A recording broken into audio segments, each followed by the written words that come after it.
नमस्कार, मैं हूं प्रवीण दुबे। तो 5 सदी का इंतजार 5 दिन के बाद खत्म होगा। अयोध्या में भव्य राम मंदिर का भूमि पूजन 5 दिन के बाद प्रधानमंत्री नरेंद्र मोदी करने वाले।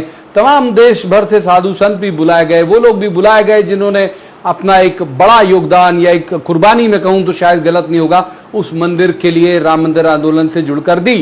एक वक्त था जब ये आरोप लगते थे बीजेपी के ऊपर भी और खासतौर पर कांग्रेस की भी तरफ से कि सौगंध राम की खाते हैं कि मंदिर वहीं बनाएंगे लेकिन तारीख नहीं बताएंगे। तो अब तारीख जो है वो बता दी गई, तारीख मुकर्रर भी हो गई, बहुत कम दिन बचा भी है। जाहिर सी बात है कि वो मुद्दा जो किसी वक्त सियासत का हुआ करता था इस वक्त आस्था का हो गया। राम मंदिर आंदोलन अब आस्था का विषय है। राम मंदिर को लेके भावनाएं न केवल हमारे देश में बल्कि विदेश में रह रहे भारतीयों की भी बहुत ज्यादा जुड़ी हुई है। ऐसे में तमाम पॉलिटिकल पार्टी समझती हैं कि इस पर रिएक्ट कैसे करना है। कांग्रेस की तरफ से भी आपने अभी कोई ऐसा तल्ख बयान नहीं सुना होगा, कोई गंभीर इसको लेकर चिंता नहीं सुनी होगी। आज जो पूर्व मुख्यमंत्री हैं और पीसीसी चीफ कमलनाथ, उन्होंने बहुत अच्छी बात कही। उन्होंने कहा कि ये जो हर भारतवासी की इच्छा थी कि वहां पर राम मंदिर बने, उन्होंने कहा और एक लाइन और बोली कि भाई सभी की सहमति से निर्माण हो रहा है, ये भारत की खूबी है। हालांकि दूसरे जो कांग्रेस के नेता हैं दिग्विजय सिंह, उन्होंने जरूर मुहूर्त को लेकर सवाल उठाया और मुहूर्त की जो शुरुआत हुई थी वो स्वरूपानंद सरस्वती जो शंकराचार्य जी महाराज हैं उनके कारण हुई थी। तो बात करेंगे कि क्या अब ये जो राम मंदिर का जो मुद्दा है वो अब आस्था में तब्दील हो गया है लोगों की, अब ये पॉलिटिकल मुद्दा नहीं रह गया। अब इस पर टिप्पणी करने से बचती हैं पॉलिटिकल पार्टी। एक खास पैनल हमारे साथ होगा, इस पर बात करेंगे और यह भी बात करेंगे कि क्या बदलेगा राम मंदिर निर्माण के बाद, देश में किस तरह के बदलाव आएंगे खासतौर पर सियासत में। सबसे पहले रस्मन आपको दिखाते हैं एक रिपोर्ट, देखिए।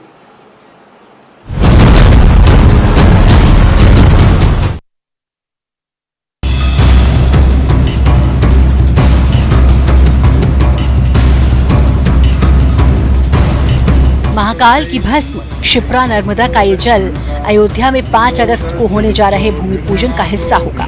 आयोजन का हिस्सा एमपी के वो नेता भी होंगे जो हिंदुत्व का झंडा उठाए अयोध्या आंदोलन में कारसेवक बने थे। पूर्व सीएम उमा भारती और जयभान सिंह पवैया, ये दोनों नेता राम मंदिर के भूमि पूजन के लिए आमंत्रितों में हैं। ये तो वो हैं जो मंदिर आंदोलन में सक्रिय रहे हैं। बीजेपी पर धर्म की राजनीति का आरोप लगाती रही कांग्रेस के सुर भी बदल रहे हैं। कमलनाथ ने राम मंदिर निर्माण का स्वागत किया है। ये और बात है कि कमलनाथ ने हमेशा अपनी धार्मिक छवि की भरपूर ब्रांडिंग की है। मैं अयोध्या में राम मंदिर निर्माण का स्वागत करता हूँ। देशवासियों को इसकी बहुत दिनों से अपेक्षा और आकांक्षा थी। राम मंदिर का निर्माण हर भारतवासी की सहमति से हो रहा है। ये सिर्फ भारत में ही संभव है। कमलनाथ ने मुख्यमंत्री रहते हुए भी राम वन पथ गमन मार्ग और हनुमान चालीसा के पाठ के साथ अपनी आस्था के रंग दिखाए थे। तो क्या माने, अब तक विरोध में उठते रहे स्वर भी ये मंजूर कर रहे हैं कि जीवन में ही नहीं राजनीति में भी राम से किनारा मुश्किल है। कमलनाथ जी, ये चुनावी विषय नहीं है कि कभी आप विरोध कर दो कभी आप समर्थन कर दो। ये आस्था का सवाल है और अब संविधान के तहत सुप्रीम कोर्ट के निर्णय के अनुसार मंदिर निर्माण शुरू हुआ है। इसे कांग्रेस की राजनीति रोक नहीं सकती। दिग्विजय सिंह, जो खुद अपने बयानों से हिंदुत्व की राजनीति के निशाने पर रहते हैं, मुहूर्त में भूमि पूजन से ज्यादा राम मंदिर पर सवाल नहीं उठा पाए। कमलनाथ का स्वागत क्या संकेत दे रहा है, लेकिन राम मंदिर के स्वागत के पीछे की सियासत क्या है? इसमें 27 सीटों की फिक्र भी शामिल है क्या? क्या अयोध्या आंदोलन के 28 साल बाद राम मंदिर वाकई मुद्दा नहीं रहा, अब आस्था का सवाल बन चुका है? जवाब तो देना होगा। भोपाल से अनुराग श्रीवास्तव के साथ bureau report, news 18 Madhya Pradesh, Chhattisgarh. तो सबसे पहले उन मेहमानों का परिचय जिनके साथ हम इस चर्चा को आगे बढ़ाएंगे। हमारे साथ है जेपी धनोपिया, ये कांग्रेस के वरिष्ठ नेता हैं। धनुपिया जी का बहुत स्वागत। दूसरे मेहमान पंकज चतुर्वेदी, ये बीजेपी के नेता हैं। पंकज जी का बहुत स्वागत। और तीसरे मेहमान मनीष दीक्षित, ये पत्रकारिता का बहुत चर्चित चेहरा है। मनीष जी का भी बहुत बहुत स्वागत है। शुरुआत धनुपिया जी से कर लेते हैं। धनुपिया जी, एक वक्त था कि कांग्रेस इस मसले को लेकर बीजेपी की खिंचाई करती थी, बीजेपी पर आरोप लगाती थी, बीजेपी का मजाक उड़ाती थी, अगर कहूं तो गलत नहीं होगा। अब बिल्कुल उसी सुर में है, उनको लग रहा है कि हाँ ठीक है। आज जो जितने भी आज बयान आए, कमलनाथ जी ने भी कहा कि हम स्वागत करते हैं भव्य राम मंदिर निर्माण का। अनुप्रिया जी।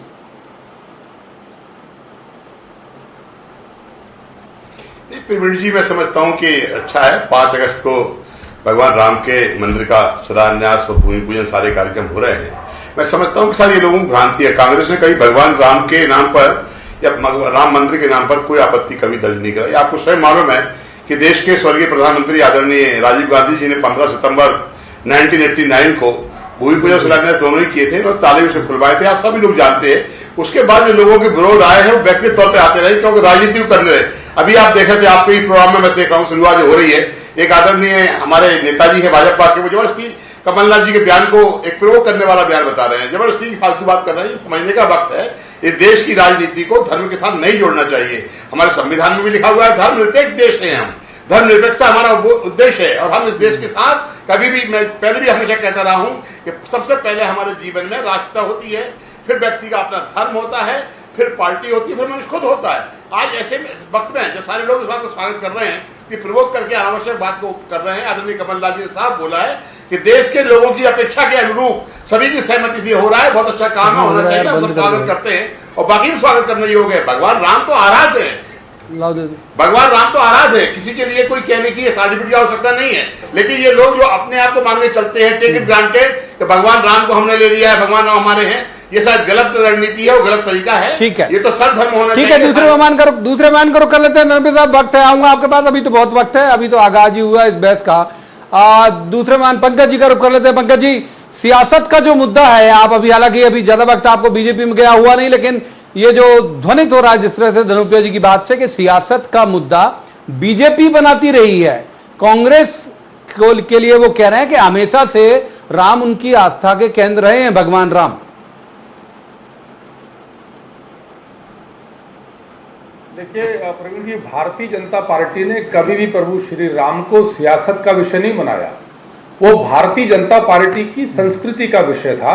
और जब कांग्रेस पार्टी की सरकारों ने राम मंदिर निर्माण को लेकर कोई संवेदनशीलता नहीं दिखाई और तुष्टीकरण की नीति के तहत ये प्रयास किए कि देश में राम मंदिर ना बने, अभी धर्मनिरपेक्ष देश है तो इसका मतलब ये कि क्या हम पाकिस्तान में राम मंदिर बनाएंगे, वहीं बनेगा ना अयोध्या में राम मंदिर।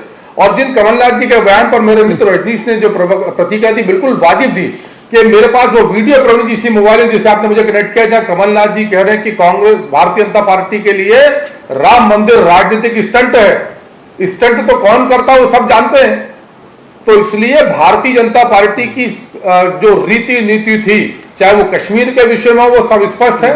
ट्रिपल तलाक के ऊपर कानून बनाया और अब प्रभु श्री राम की कृपा से भव्य श्री राम मंदिर का उद्घाटन हो रहा है, श्री गणेश हो रहा है, शिलान्यास हो रहा है और ये उनके मुंह पर ताला है। इसीलिए मैं कहूंगा सौगंध राम की खाते हैं, मंदिर वहीं बनाएंगे और 5 अगस्त को श्री गणेश करके शिलान्यास कराएंगे। दिग्विजय सिंह जी, मुझे अफसोस होता है कि दिग्विजय सिंह जी का हिंदू धर्म से ऐसा कौन सा बैर है। मैं ये नहीं कहता किसी पर अत्याचार करो, किसी का पक्ष लो ना लो, ये उनका विषय, पर दिग्विजय सिंह जी का भरसक प्रयास की इसमें भी कमी निकाली जाए। अरे दिग्विजय सिंह जी, आपसे ज्यादा विद्वान लोग उस समिति कमेटी में बैठे हैं जिनको प्रभु श्री राम के मंदिर निर्माण के मुहूर्त का ज्ञान भी और भान भी है और उचित मुहूर्त में प्रभु श्री राम का भव्य मंदिर आकार लेगा। और ठीक है पंकज भाई, ठीक है, मनीष जी का रुख कर लेते हैं, मनीष जी का रुख कर लेते हैं। दिग्विजय सिंह जी भी आऊंगा, वक्त है, उनके बयानों की भी चीरफाड़ अक्सर करते हैं, आज भी करेंगे, आज भी करेंगे। मनीष जी का रुख कर लेते हैं। मनीष जी, ये जो पंकज जी जिस तरह से दोहरा रहे हैं, आपने देखा सब तमाम चीजें, और बहुत जल्दी वो व्यस्त भी हो गए उसी बीजेपी के अनुरूप उन्होंने ढाल लिया, अच्छी बात है। तो वो जो जितनी चीजें दोहरा रहे हैं वो सारी चीजें क्रेडिट के तौर पर जाहिर सी बात है कि बीजेपी लेगी आने वाले दिनों में, और ये जानती है कांग्रेस की अगर ज्यादा कुछ टेढ़ा मेढ़ा दाएं बाएं हुए तो हो सकता है चुनाव में फर्क पड़ जाए। तो क्या ये जो संतुलन है ये इसी वजह से है कांग्रेस के बयानों में? जाहिर है ये इसी वजह से है।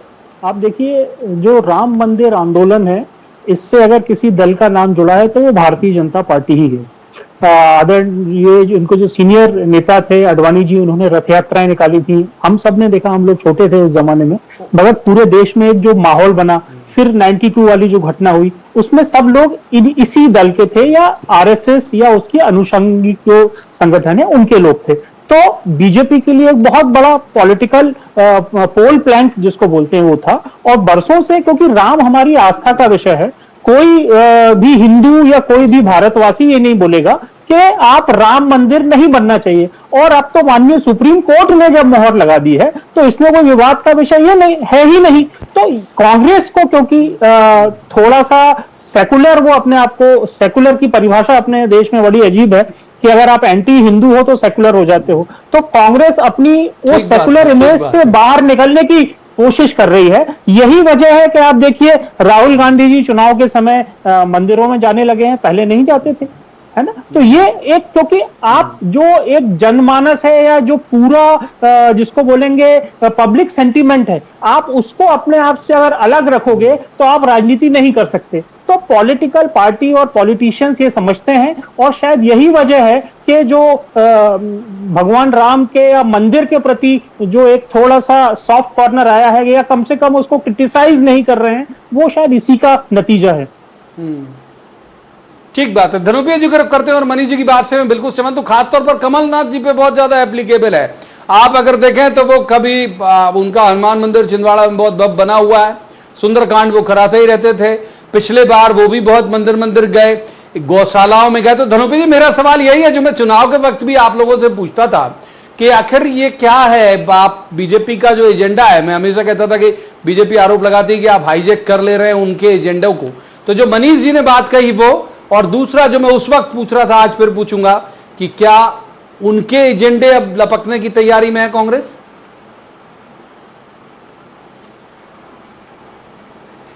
प्रवीण जी, आप स्वयं भी जानते हैं आदरणीय कमलनाथ जी के बारे में, उन्होंने भगवान राम के प्रति कितनी आस्था है कि हनुमान मंदिर उन्होंने जिस तरह छिंदवाड़ा बनवाया सामने है कार्यक्रम, आप स्वयं बता रहे हैं। लेकिन मैं तो एक बात कहना चाहता हूं, भारतीय जनता पार्टी हाईजेक करना चाहती धर्म को। धर्म किसी की बकौती नहीं है, धर्म सबका अपना अधिकार है। धर्म के नाम पर हम लोग सभी जो हिंदू धर्म को मानने वाले लोग हैं, पूजा पाठ में विश्वास करते हैं। मैं अभी मेरे मित्र पंकज जी को सुन रहा था, वो दिग्विजय सिंह जी के बारे में बोल रहे हैं, हमें क्या आपत्ति, क्या दुश्मनी है। अरे भाई, आदरणीय दिग्विजय सिंह जी सबसे बड़े हिंदू हैं, हिंदू धर्म के बड़े देवता हैं। वो आज भी पूजा पाठ करते हैं, आज भी महीने में 2 बार 11 का व्रत रखते हैं। मुहूर्त के बारे में जानते हैं क्या?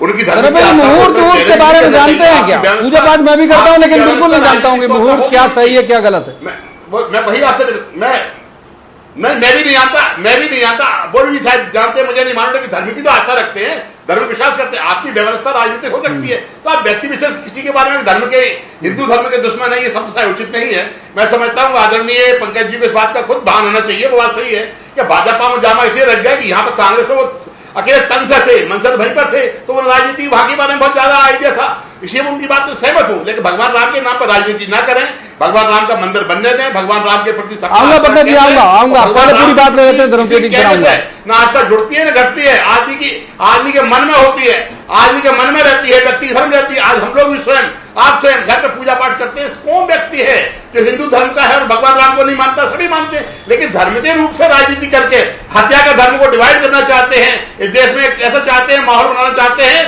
कि बस भारतीय जनता पार्टी हिंदू है, बाकी सब मुसलमान है। ये ठीक है। अब जब आप बहुत देर से पंकज चतुर्वेदी कुछ कहना चाह रहे हैं, बहुत देर से पंकज चतुर्वेदी कुछ कहना चाह रहे हैं, पंकज चतुर्वेदी जी का रुख करेंगे। और पंकज जी, एक बात और जोड़ लेता हूं, जो धनुप्रिया जी कह रहे हैं कि भाई आप चिन्हित करते रहो, आप दिग्विजय सिंह जी को, हो सकता है मुहूर्त के जानकार हों वो।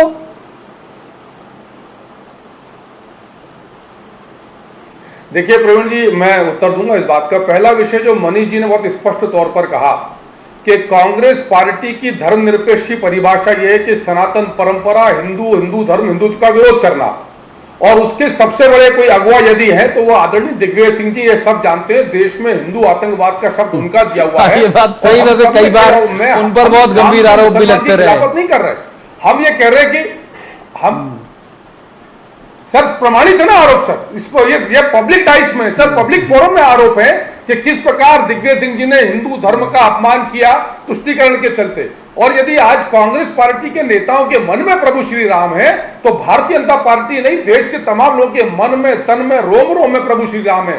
पर बाकी सबके राम, प्रभु श्री राम, उनकी भक्ति परिलक्षित होती है, प्रकट होती है, और कांग्रेस के लोगों के जो प्रभु श्री राम है उनके मन में रह जाते हैं, बोल नहीं पाते। और वही कमलनाथ जी जिनकी आज समारोह पूर्वक पूजा करेंगे तो मानेंगे कि हाँ ये भगवान श्री राम का भक्त है। मेरी भी परिलक्षित नहीं होती शायद मैं, लेकिन मैं हूं भक्त, घर में करता हूं पूजा। नहीं प्रवीण जी, अब प्रवीण जी मैं ये नहीं कह रहा कि आप परिलक्षित करिए, पर आप यदि धर्मनिरपेक्षता के नाम पर तुष्टीकरण के लोभ में यदि हिंदू धर्म को बदनाम करेंगे तो स्पष्ट होगा कि दिग्विजय सिंह जी हिंदू धर्म के सनातन परंपरा के विरोधी हैं, और दिग्विजय सिंह जी उस कांग्रेस पार्टी का हिस्सा है जिसने आज भी उनको राज्यसभा का सांसद बनाया है। वो कांग्रेस पार्टी के राष्ट्रीय पदाधिकारी, मुख्यमंत्री रहे। यानी यदि दिग्विजय सिंह का समर्थन करती है कांग्रेस पार्टी, इसका आशय स्पष्ट है कि कांग्रेस पार्टी दिग्विजय सिंह जी के हिंदू धर्म के बयानों के समर्थन में है। और इसीलिए फिर सवाल उठा रहा हूं कि ये वही दिग्विजय सिंह जी दोनों पॉलिटिकल जो हमारे गेस्ट हैं इनको आपने सुना।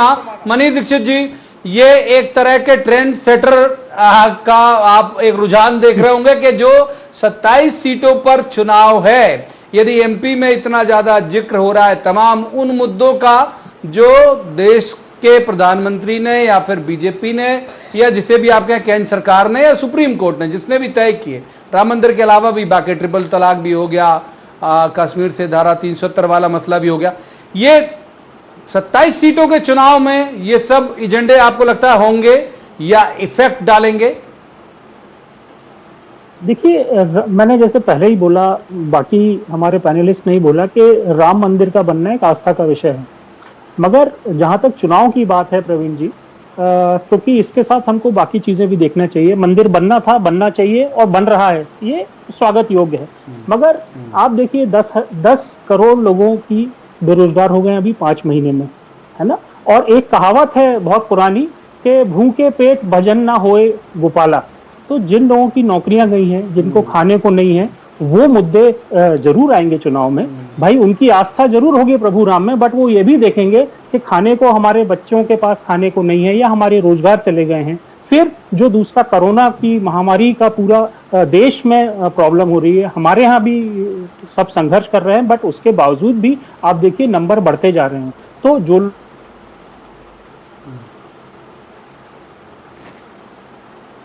कुछ शायद तकनीकी दिक्कत आई मनीष जी के साथ, कुछ शायद तकनीकी दिक्कत है मनीष जी के साथ। एक बार हम फिर से रुक कर लेते हैं धनुपे जी का।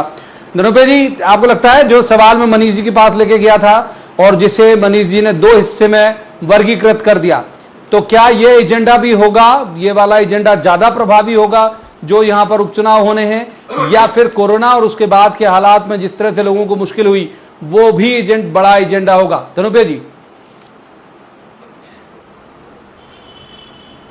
देखिए प्रवीण जी, भगवान राम तो सब में है, इसलिए भगवान राम का मंदिर का मुद्दा इस चुनाव में तो नहीं चलेगा, ये मानकर चलिए आप। या तो वर्तमान परिस्थितियां चलेंगी, किन परिस्थितियों में चुनाव हो रहे हैं वो चलेंगी, और किन परिस्थितियों के लिए कौन जिम्मेदार है उनके मुद्दे चलेंगे, वो बातें चलेंगी। अभी कोरोना में बेरोजगारी का मुद्दा है, वो भी एक अपने आप में हो सकता है, लेकिन भगवान राम चूंकि इसलिए प्रश्न नहीं होता है कि वो सबको आस्था है।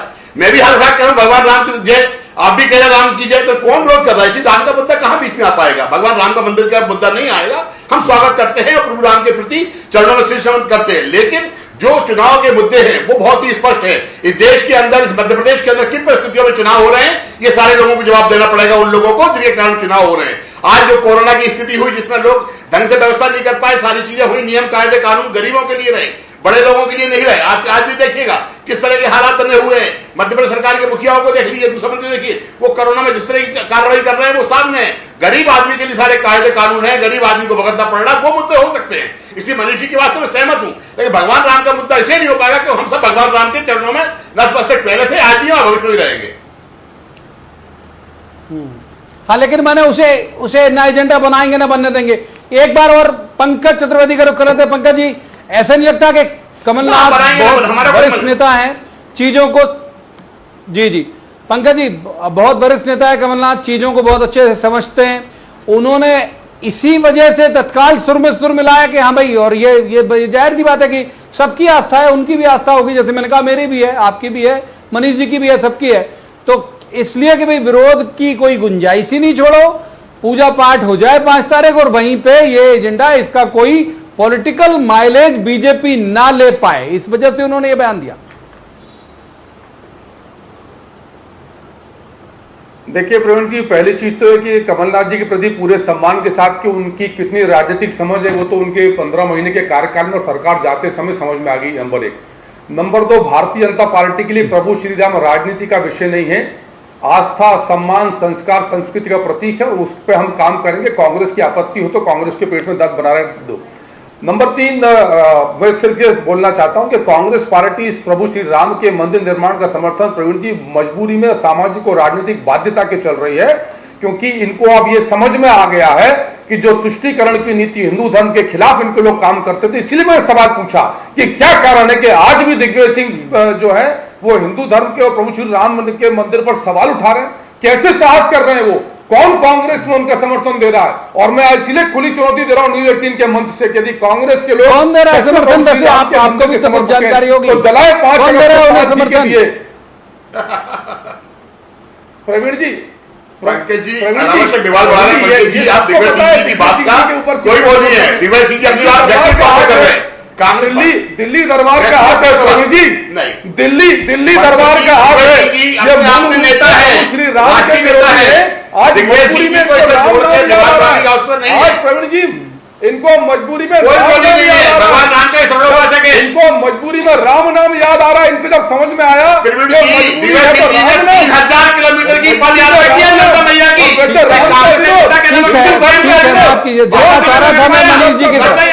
जाना चाह रहा था मैं मनीष जी के तरफ, लेकिन वक्त जो है वो हमको इजाजत नहीं देता कि हम इससे ज्यादा और इस संवाद को आगे बढ़ाएं। लिहाजा तीनों मेहमानों का बहुत बहुत शुक्रिया। लेकिन ये बात तय, और हम तो इस बात को लेकर गौरवान्वित हैं, जैसे कहा कि भाई भगवान राम सभी की आस्था का प्रतीक है, हमारी आपकी सभी लोगों की आस्था का प्रतीक है। हमारे यहाँ से पूज्य शिप्रा का जल जा रहा है, नर्मदा जी का जल जा रहा है, महाकाल के वन की मिट्टी जा रही है। तो हम तो इसी बात को लेकर गदगद है कि हमारे एमपी का भी उसमें एक बड़ा योगदान या छोटा योगदान या रंच मात्र भी योगदान है, तो हमारे लिए एक बड़ी बात है। अब सियासी तौर पर कितना फायदा होगा और कितना माइलेज उठाएंगी पार्टियां, ये तो आने वाला वक्त बताएगा। लेकिन अभी हमें इंतजार करना चाहिए उस 5 तारीख का, जब हमारी 5 सदी का इंतजार खत्म होगा। आज की चर्चा में इतना ही। कल किसी खास मसले पर खास पैनल के साथ बैठेंगे और कहेंगे कि जवाब तो देना होगा। तब तक आप देखते रहिए न्यूज 18 मध्य प्रदेश छत्तीसगढ़।